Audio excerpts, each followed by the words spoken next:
Hoy tenemos el gusto de platicar con la escritora Amaranta Leiva sobre su libro Superheroínas 3, pero también para hablar un poco sobre su trayectoria y sobre lo que significa ser una escritora infantil y juvenil. Muchas gracias. Muchas gracias por la invitación. Pero primero que nada, quiero hablar sobre cómo llegaste tú a la literatura. Es decir, pues escribes para niños, pero ¿realmente tú empezaste a leer cuando estabas muy niño? Sí, bueno, vengo de una familia cercana a la literatura y al teatro. Entonces, mientras mis papás iban a hacer funciones, pues yo podía o jugar con los títeres con los que ellos actuaban o leía mis cuentos, ¿no? Entonces sí fue parte de mi cotidiano. Y también estuve, en esa época fue el boom de las escuelas activas, entonces fue muy importante el papel en el fomento de la lectura entonces, ¿no? Que México tiene un gran camino en fomento de la lectura, que ha disminuido desgraciadamente estos últimos años, pero siempre ha habido un constante programa de fomento, hubo, ¿no? Un programa de fomento de la lectura. Claro, en ese sentido, hace un poco tiempo estaba hablando yo con la directora de la Feria Internacional del Libro Infantil y Juvenil, y hablaba de que estos fomentos a la lectura, pues finalmente sí habían logrado algunos frutos, ¿no?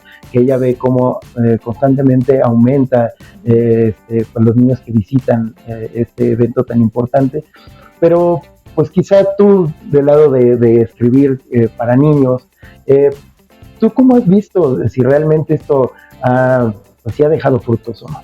Creo que es un movimiento mundial desde que salió Harry Potter. Uh-huh. Tanto la mercadotecnia como las editoriales, como los amantes del libro, digamos, voltearon a ver la literatura infantil, la LIG, como se le llama, como más respetuosa y más profesionalmente. Entonces, eso fue una cosa muy importante para quienes trabajamos para infancias, ¿no? Claro. Curioso que hablemos de Harry Potter.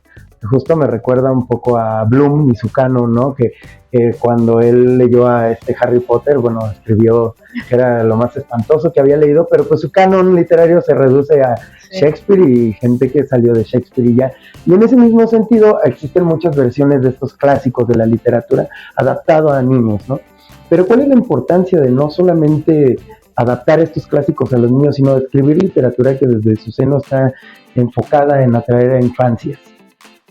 Creo que son estas dos vertientes que nunca van a desaparecer, o sea, acercar los clásicos a los niños, y en esa adaptación podemos tender a minimizar sin respetar al lector infantil, y porque muchas veces podemos hacer a Shakespeare para niños, pero quitándole pues toda la poesía, todo lo importante realmente de la literatura, por contar la mera anécdota, ¿no? Por ejemplo, ya depende de cada escritor y sus intereses por adaptar algo para niños y niñas y jóvenes. Por ejemplo, yo adapté el año al pasado, Una tempestad de Shakespeare para teatro para niños y jóvenes. Okay. Y por ejemplo, sí me vi en la encrucijada de decidir, o sea, el teatro, además de la literatura, tienes un tiempo determinado para contar una historia, y La tempestad dura 3 horas y media, ¿no? Entonces, ¿cómo haces esa reducción sin reducir la poesía, sin reducir a los personajes, sin volver los estereotipos, etcétera, ¿no? Y por el otro, contar historias que realmente les digan algo a las niñas y niños, ¿no? Que hablen de su cotidianidad, de sus emociones. La infancia es ese momento donde creamos, donde se desarrollan estas emociones profundas de la infancia que llamo, y que se quedan con nosotros hasta que morimos, ¿no? Claro. Y bueno, en tu experiencia al escribir historias desde cero, enfocadas en temas que puedan ser tratados para niños, pues ¿cuál es, de dónde partes, y para ti por qué ha sido importante hacerlo así? Primero empecé a escribir mucho como autobiografía, ¿no? Como en recuerdo a la niña que fui, las preguntas que se me fueron quedando en el cuerpo, en la memoria. Y después tuve un periodo en el que escribía para mi hija y para sus amigos, ¿no? Me gusta observar mucho a los niños y niñas, por eso hago muchos talleres de reflexión con ellos, de escritura, de hablar, de jugar, de actuar, de escribir, y aprendo mucho de ellos. me gusta escribir mis historias, pero esas historias tienen que tener resonancia en la actualidad de las infancias de hoy.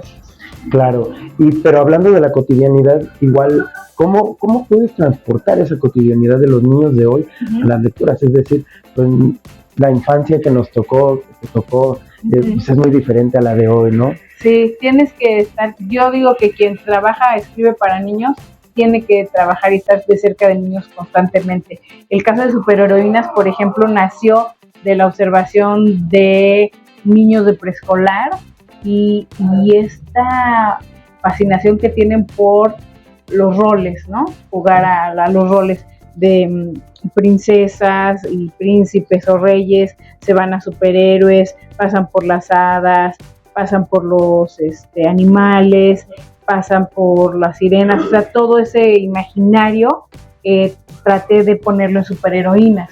O sea, no es casualidad que sea ahora Domadoras de Unicornio y que el número 2 haya sido de sirenas y que el 1 era de princesas y superheroínas. Son los personajes que los niños de pequeño usan para explorar el mundo, ¿no? En el que van a estar, en el que están. Claro, y bueno, si bien Superheroínas, podemos ver que tiene una estética bastante colorida. Quisiera resaltar algo, a pesar de que pues habla de unicornios y que son colores rosas, azules, que muchas veces se ven solamente, claro. Están predispuestos a ser para niñas. El libro realmente es para infancias, ¿no? Para niños, niñas. ¿Cómo es trabajar un tema así? Por ejemplo, en un momento en que esto tiene gran relevancia, ¿no? Entre el debate de personas grandes, ¿no? De la identidad de género, de lo que sí se puede ser para niños o no, o que son cosas neutras. ¿Cómo se lidia con eso? ¿Cómo se puede publicar con eso de trasfondo? Mira, yo ahí sí voy a decir que a mí me encanta escribir personajes femeninos. Pasa también que cuando yo era chica no había tantos superhéroes mujeres, no existía la palabra casi superheroína y solo estaba la Mujer Maravilla. Entonces para mí es como hacer justicia a ese reclamo de mi infancia, ¿no? Y también digo, o sea, es un libro para niños y niñas y eso veo que hace ruido en los adultos decir, ay, porque tiene rositas y tiene azules y dice superheroína, entonces tiene que ser para niñas. Cuando cuántas décadas llevan las niñas leyendo cuentos con personajes niños y aceptándolo y asumiéndolo así, claro, porque ahora no tiene que ser al revés, ¿no? Excelente. Y bueno, justamente hablando de la relevancia de las mujeres, del papel de las mujeres en la literatura y todo este sistema cultural que existe, pues recientemente leía, ¿no? Esta discusión que tenías sobre, pues que aparte eres gestora cultural y que sufriste algunos abusos. En toda tu experiencia, pues digamos, en este circuito, pues ¿cómo ha sido ser mujer en un mundo que pues muchas veces es liderado por hombres? A mi favor debo decir que para bien y para mal, trabajar para niñas y niños, la sociedad lo marca como que le toca a las mujeres, porque ahí están las mamás, las maestras del kinder, las nanas y las abuelas, ¿no? Entonces siempre que digo yo trabajo para niños, ay, claro, te toca, obviamente te toca, yo no voy a cambiar pañales, diría un hombre, ¿no? Pero sí pasa, sobre todo a nivel de gestión, que justamente las áreas o los trabajos o los proyectos o programas para infancias son, si la cultura no está valorada, la que está dedicada a infancias es mucho menos valorada. Claro. Y ahí pueden ocurrir todos los abusos del mundo, porque además los jefes o los que dirigen son muy ignorantes de la infancia y la desprecian. Ok, y bueno, ¿cómo es, digamos, pues trabajar, ¿no? En un mundo que trabaja para la infancia, pero que además pues no le gusta trabajar para la infancia. O sea, digo, a ti sí, ¿no? Pero cuando las otras personas no les gusta, ¿cómo es que esto puede funcionar? Híjole, hay que hacer un trabajo diario de discusión, de convencimiento, pues es una labor. Un amigo me decía hace poco, me dijo, ya, ponte a escribir tus historias, ya no vas a poder salvar a todos los niños y niñas, ¿no? Ni a toda la historia infantil, porque sí, uno se lo toma como bandera, ¿no? De hay que hacer, hay que luchar, hay que pugnar por, y hay que buscar esto. porque sí, o sea, tú te das cuenta de lo que está pasando en Gaza, todos estos lugares, los niños con la guerra encima, la foto que subieron con los niños y los fusiles, etcétera. O sea, los niños, además de carne de cañón, se usan como mercadotecnia, ¿no? Para bien y para mal. Y por suerte no votan, porque imagínate que si los niños votaran sería peor su manipulación, ¿no? Claro. Y bueno, pues, ¿cómo es pintar para los niños, digamos, a través de las historias? Pues un mundo que es de repente bastante truculento, ¿no?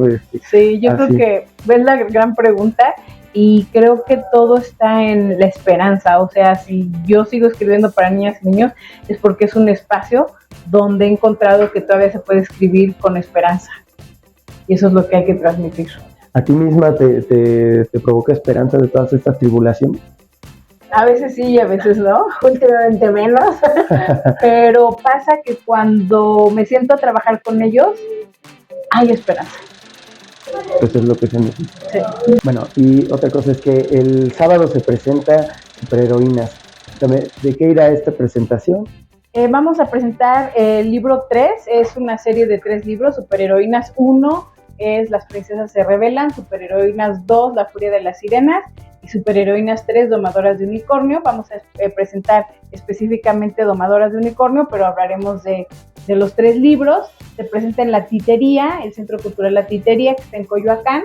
Y pues ahí contaremos la historia, Diego Mejía, el editor, y yo estaremos allí platicando, y habrá talleres gratuitos para niñas y niños, talleres creativos. ¿De qué son estos talleres? En teatro, para que se conviertan en superhéroes y superheroínas, y para que construyan un títere de superheroínas. Perfecto. Y bueno, ¿el libro cuándo sale a la venta? Ya está el libro en todas las librerías, tanto físicas como digitales. También está el ebook y está el audiolibro que grabé yo. Excelente. Muchísimas gracias. A ti, muchas gracias.